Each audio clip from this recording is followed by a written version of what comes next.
past YCSs. And okay, now here, this one we have seen is the True Dia, and Austin maybe, yeah, has to just maybe come back into time and thinking about the Centur-ion combos. But here, this is something that we have seen quite often in the past with the Primera being brought up on the field. And honestly, the Centur-ion strategy, it is something that I really liked back then, and I think it's still showing up here with some other strategies as well, and the deck is interesting. And here comes the first addition we were discussing before, and Austin is running a look at it, which is called Crimson Gaia. Yeah, that's very fair. I think you see the True Day and you think, oh, I've not seen that for a while, but I remember what it does. And then your opponent plays Crimson Gaia and you think, I'm going to have to read that a little quick. And essentially what the card does is you can add Red Dragon Archfiend or one card that mentions it from your deck or graveyard to your hand. And maybe Austin is just saying, okay, what is up next? And here comes the, I think this is the Resonator. Which Resonator? The Vision one, okay, which is playing in 1-off from Ryan. And if you're Austin here, what has happened to your mind? Like, what was Ryan's goal, you know? Yeah, it's a good question. I think maybe some probably know that the Resonators go with the Red Dragon Archfiend cards, but that's kind of the extent of my knowledge, so maybe Austin knows a little more. But he seems to be reading every single card, so maybe he doesn't know. I feel like the Centur-ion deck kind of fell off a little bit recently because of the Fiendsmith deck, I think. Like Fiendsmith and people, the kind of trend was to include so many hand traps, and I think oftentimes with the Centur-ion deck, like if your opponent had 1 or 2 hand traps, it could be really, really hard to play on. Yeah. So maybe Ryan's kind of got a nice little strategy to include an extra engine and maybe be a bit more resilient to hand traps, but it's difficult to be resilient to that more Charmy Fuvalos there. And we saw also the Centur-ion Gargoyle being brought up on the field, and the Fiendish Golem being added to Ryan's hand. Do you think it was a level 4 or a level 8? Let's find out. So you can make it level 4 when you summon it. Let's see. And it was a level 8. Good job for Ryan. Yeah, and at the same time, yeah, Fuvalos is obviously really good, but Centur-ion is one of those decks that can play around it pretty well, only giving like a draw or even 0 potentially, and you know, still end up on just playing during your opponent's turn. So we see an extra copy of the Centur-ion field spell. Does that mean he doesn't run the trap, or he's already drawn the trap? I don't see any of the trap in the deck. I think he's just set the Fiendish Golem, right? Yeah, that's it. So plays back to Austin with this Fiendsmith Ryzeal deck. I love a card that searches Fiendish Chain. That's just amazing. Like, I didn't know Fiendish Chain had its own little theme. I don't think he's running a Fiendish Chain to search with it though, which is very sad. But it is still fun. Maybe in 2030 someone will turn up with their Fiendish Chain deck. Okay, and yeah, the double Fuvalos works a little better, so at least you're gonna get some draws if they synchro summon during your own turn. And yeah, that's it. Now we follow it up with the Tract. Yeah, it's quite nice that, because Ryan would normally players like to synchro summon the level 12 that I forget the name of, that lets you kind of tag it out for another big synchro from your extra deck. So Ryan, well, if he does that, he'll have to give Austin 2 draws rather than just 1.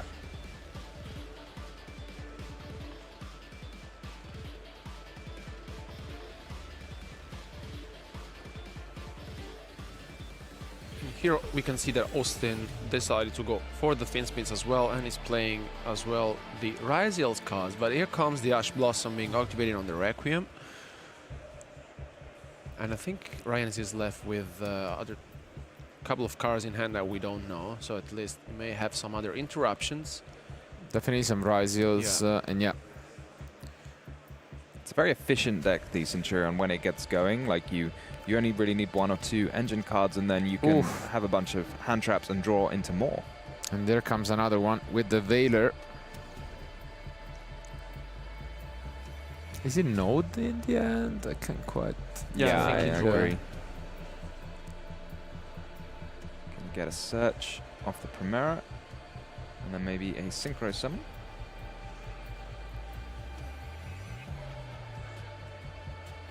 For our level 12. Maybe we'll just go straight for the other Centur-ion level 12.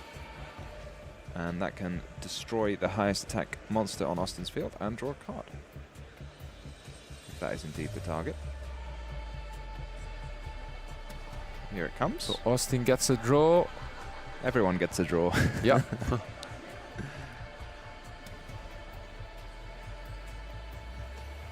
I'm wondering, like, the timing here for Ryan as to whether, you know, why you need to get this Ice Ryzeal specifically off the field.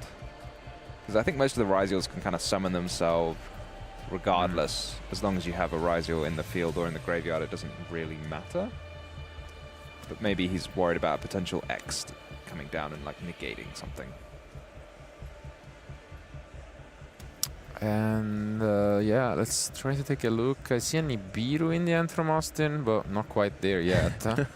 I mean, it's fun if you can manage to do it. You're doing your own turn.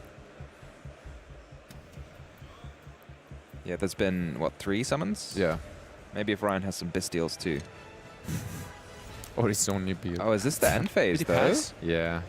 Do you get both of them in the end phase? Wow, that's so much resources for Ryan. Yeah, I think Austin has seen enough card that will be revealed. Yeah, you don't want to get in the way of a stampede of Skull 7s. Oh no. They can cause trouble in Terrifying. large numbers, yeah. But let's see. Austin goes first. We open the Engraver. And Ryan has a little punish for him there. Ooh. Troll and Lock. Obviously got back especially for the Mitsurugi, the version of the deck, but I mean, can be annoying. Yeah, Droll is one of those cards which can sometimes be a bit hit or miss, but this is a big hit, right? You hit the Engraver on the activation, and now no Fiendsmith track can be activated, no Ryzeal searches, which Ryzeal loves to do. They search like 4 or 5 cards in a turn if you let them, so absolutely fantastic Droll and Lockbird here. And luckily this ice was there, because I am pretty sure the rest of the end is just Antrops.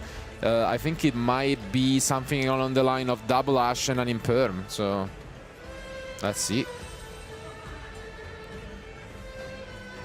And also, we said this before, also it will be interesting to see how many players decided to play Drone and Lockbird, and this is the case for Ryan, and let's see how Austin can navigate through this. Yeah, he goes Detonator, yes. I feel like this is a pretty rare defense mode Detonator. I don't see it in defense very often. What do you think? Is it? I guess you could play around a potential Bystial Druisworm by putting it in defense, so that Druisworm can't be crashed. Yeah, you don't really see this often, right?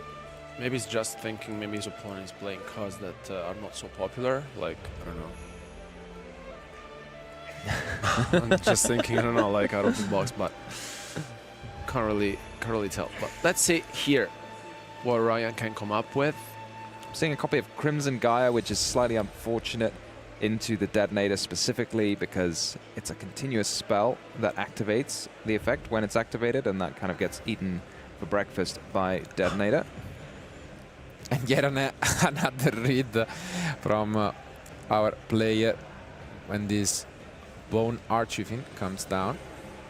Probably needs to be a read from us as well. I mean, we talked about School Servant, there comes another Bone card. Here it comes. Yeah, it can't send Skull 7 though, unfortunately, because it's a zombie. Yep. Not a fiend. I think here is also not like easy for Austin to use his interruptions, right? Because I think it's thinking about it, right? But if you have like an Impermanence or an Ash Blossom, do you use it right away, or you just, you know? Or you just have the Detonator, you can just destroy the Bone Archfiend. Seems like a reasonable thing to do. The only thing you have to think about really with holding your Detonator is whether you're worried about Triple Tactics talent. Sometimes you want to, like, even if you can't play around it entirely, it's nice to hold off from making it live for your opponent for as long as possible to sometimes force them into doing something a bit more awkward. Okay, we are actually going to use the Impermanence, stopping this Fiend Tuner from being sent to the graveyard. And that's that. Ooh, that's that. Wow. Very quick turn. Yeah, might have another quick one, but at the same time, Austin, yeah, you know, we had the tracked and we top decked. No, we don't know yet. Okay. What do you need when you have tracked? You have Not much. You have everything, even though the engraver is now hidden under the detonator. It shouldn't be too much of an issue if you can resolve this track. And I see an Ash Blossom, which for now I think is keeping for the Requiem. Yeah, that makes a lot of sense. That's what he did in the last game. Nice to just cut your opponent off from summoning any monsters. And yeah, you can see Ryan thinking about it now. And over that Ash Blossom.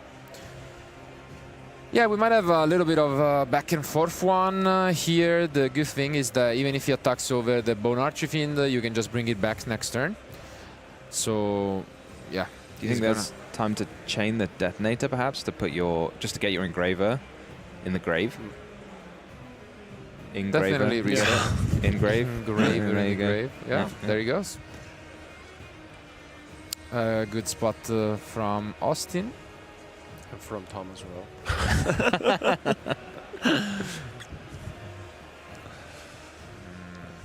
Oh, here comes the big one. Wow. The biggest, baddest Bystial. Yeah. Punished. This is a card we're seeing. I mean, I think Ryan's running like a bigger... Oh my goodness, everything's happening right now. Got to activate that now. Wow. Do we though? Wow. I mean, if you want to activate it this turn, you have to activate it before your mag hits the field. Kinda, because you can use the Magnamut and they are gonna detonate often, but I guess, yeah, in this case, not quite. I don't know. I see what you mean, though. It feels unlikely that it was gonna get anything out of it. Yeah.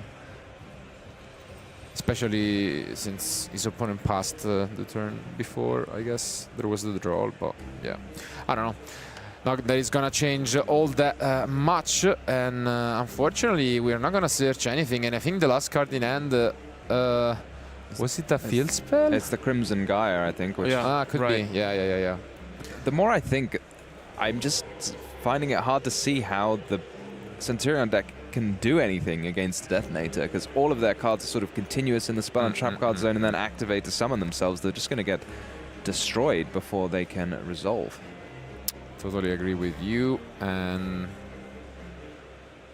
yeah, you can see Austin just reading the Bone Archfiend again, because it can be brought back just by sending a card from the end to the graveyard. That's why I was thinking it was better to keep the Mulcharmy just as an additional, resource. Yeah, it makes a lot of sense. I guess worst case, you can always use it as a synchro material. Yeah. It's level 4, right? And yeah, again, Austin is gonna read it, is he really willing to do anything? He does. Really afraid of what this Bone Archfiend can do. Not that much for Ryan to do, but Austin is out of cards too, so not going to be doing too much next turn other than just attacking. Yeah. We're probably going to see a repeat. Because you can just bring back the Bone again. So yeah, oftentimes cards like this, they end up getting banished when they're returned. That's kind of a common line of text on these kind of effects, but I don't think Bone Archfiend has it. Nope. It's not the case. So yeah, it's just gonna push 1200 then. Oh, there he goes. Talk about banishing it. Well, that was quite a top deck from Austin. Indeed. Crazy draw.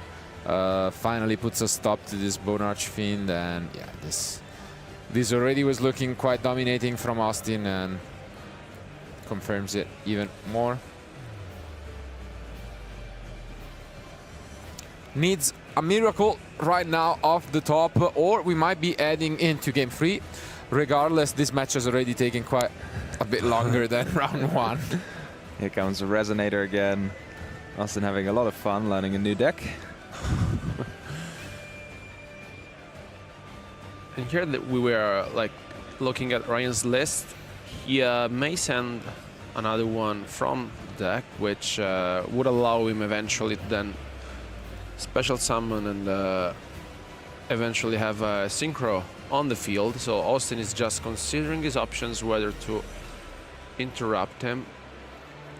Yeah, but I think it makes sense to go for the detonator on the Soul Resonator here. Yeah. So he's just going to have to like power through all the charges of the detonator before using Crimson Guy, but I think at that point might not have too much to do anyway, especially trying to force through the Bystial in the hand for Austin. He thought he was done. It's back. He's always back.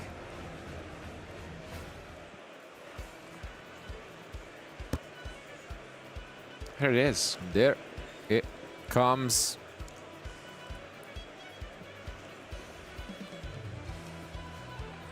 I think it's just kind of safe to chain the effect and destroy the Crimson Guy, right? Yep. I don't think the Bone Archfiend, it requires you to send a card, so there's not much you can do with a Bone Archfiend by itself. Yeah, That's and the back at it again, boy. The one and only. What is this? And another cool addition in Ryan's deck in the form of Earthbound Prisoner Stone Sweeper, which is something that we don't really see every day, but it's here. It's yet another one of those targets, as it is a Fiend Tuner that you can also send. Yeah, it's the Stone Sweeper. Yeah. You can basically discard it and add one level 3 or lower Fiend Tuner from your deck to your hand, which is cool, but basically you're locked into either Fusion or Synchro Monster, which doesn't really matter, just because basically your extra deck is made up by Synchros. So has he got any non-synchros in this extra deck? there's only one SP Little Knight. One SP. Yeah. Oh, I love, he's playing Trishula, that's fantastic. Yes. Oh, yes. We see the Ash Blossom though used on the Resonator, and there it comes. Ash Blossom got nothing on Bone Archfiend. The Nightmare of Game Shoe is back, and we see once again that Fuwalos definitely more annoying than it was in game 1 here. Yeah, no Centurions to make a little push and then pass. This time, you're going to have to start Synchro Summoning. Yeah, at least we can increase the level and then send a Fiend Tuner from deck. Finally gets to resolve. Has been trying to use that effect for like 3 times now. He could also decrease the level, yeah, I think. So maybe, because there is a powerful level 6 Synchro. But I don't know what the plan is. Maybe he'll go straight for a level 8. And I would be very excited if we actually just got a classic Red Dragon Archfiend on the field. Is there a synchro you make with the Red Dragon Archfiend and that level 2 that I think is going to come back?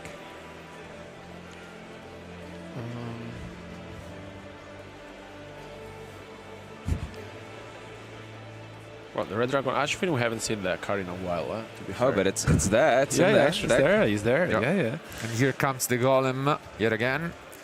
I mean, if he goes for it, he gets the additional bonus, so he can get the Fiendish Chain, as you mentioned, but not quite the case. Ooh, is that really gonna be it? Just not giving any draws. Yes, wow. Bold start from Ryan. Very different from game 1, not wanting to give any draw to Austin. It's got that Fiendish Golem as an interruption, but it has to target something with 2,000 or more attack, which... You can play around. Yeah, I feel like there's quite a lot of cards that, you know, your starting cards, none of them are over 2,000. All your main deck Ryzeals and Fiendsmith monsters are going to be absolutely fine with that. And we see that Bonfire being activated, which is really, really good way to start things off. Could we see another Drollen Lock, maybe? Yeah, I think as we saw earlier, Ryan did have a copy of Crimson Gaia in his hand, so only one other card to try and stop Austin from doing what he's going to do. What an opener. Austin, he learned his lesson. Yeah. From starting with the Engraver last time. This time you start with the Bonfire, just in case you get Drollen Lockbirded.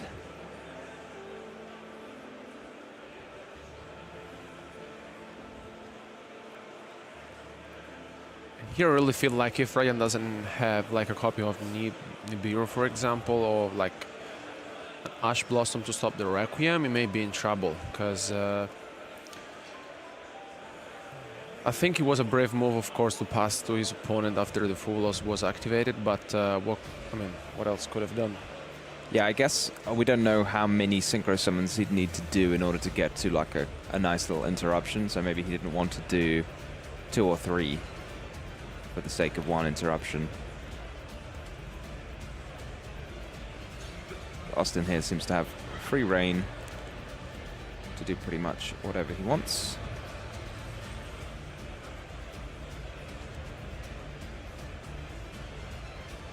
We've seen a serious lack of Resonator combos. I'm sad. Oh, there he goes. Ash Blossom at least to, try and slow Austin a bit, but it's gonna be a tough ask. The Austin there putting the Requiem into play, which can be a little annoying for the Ryzeal cards, or X in particular wants you not to have any non-level 4s or rank 4s in play if you want to search with it.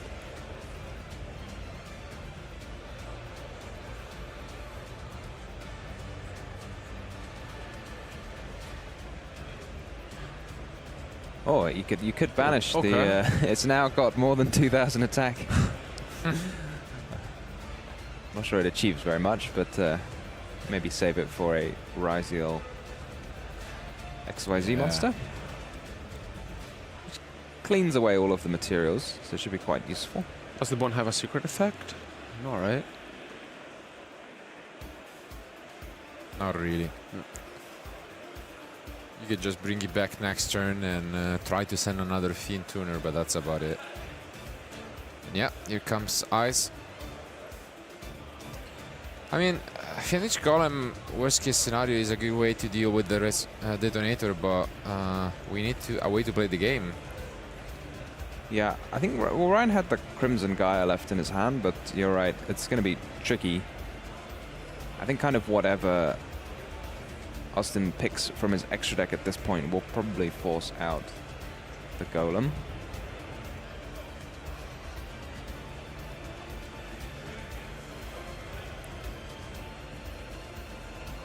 Unless it's some supreme bluff from Ryan and it's not actually the Golem. Ooh, but we spice things up and go for Chaos Angel instead. Yeah, I think it makes sense. So at least you can force out the Fiendish from Ryan's side, and now here you can also extend your Ryzeal combo. I think it makes sense, right? Yeah, nice to get it out of the way without having to go through a duo drive or anything like that. Should be banished too, right? Yeah, exactly. Yeah, that makes sense. Got to remember to resolve the Chaos Angel. Very clean play from Austin. Nice as well because you get rid of any level 6s. Yeah. I guess the only plus is probably resets, right? Once he comes back, I don't think he keeps the additional benefits of light and dark. Yeah, that would be my guess. Pretty as sure. Well. So it's just gonna be a big boy. Are there any more tricks up the sleeve for Ryan? Do we think duo drive is going to resolve? I mean, it is. So often duo drive resolving just kind of spells doom for the opponent. Getting 2 searches is unbelievably powerful. Big pile of Ryzeals it looked like in hand for Austin. Yeah, so not super impactful at the moment, but still, so much card advantage. And, Ryan's deck is not really one that can, amass enough damage, even if he were to, stay in this game. Yeah, often players side out the cross when going second, but I guess Austin decided he didn't need it to side out. Yeah, also because I think in this kind of matchup it may make sense just to leave it in just in case, and it may help him out. I think you side it out normally because you want to focus on your non-engine to stop the opponent. But if you don't know too much about what your opponent's deck is trying to do, then it does kind of make sense to just keep in your own engine and focus on that. Because hopefully you know what your own cards do, if you don't know what your opponents do. But I think at this point, if you're Austin, I think you feel very confident because Ryan's being left with one card in hand and the poor Resonator on the field. It's, I think it's looking promising. Here comes the sword. Did he send Duella for an X? I can't really. I couldn't quite catch tell. it. Yeah. But Duella would be a useful card to have, I feel like, against these Resonators. But it's hard to argue with just having a Detonator on field instead, in case of any Centur-ions coming off the top of the deck for Ryan. Are you a fan of using same sleeves for extra deck too? Just like in this case? Or? No, I feel it feels very dangerous to me that I'm going to accidentally have a have an extra deck monster. It does make side decking between the with the extra deck easier. Yeah. But I would be worried that I might accidentally leave a card from my extra deck in my main deck or vice versa. Especially because Austin is not siding in any extra deck monsters. So. But yeah, this was pretty well execution by Austin, who gets to push quite some damage. Yeah,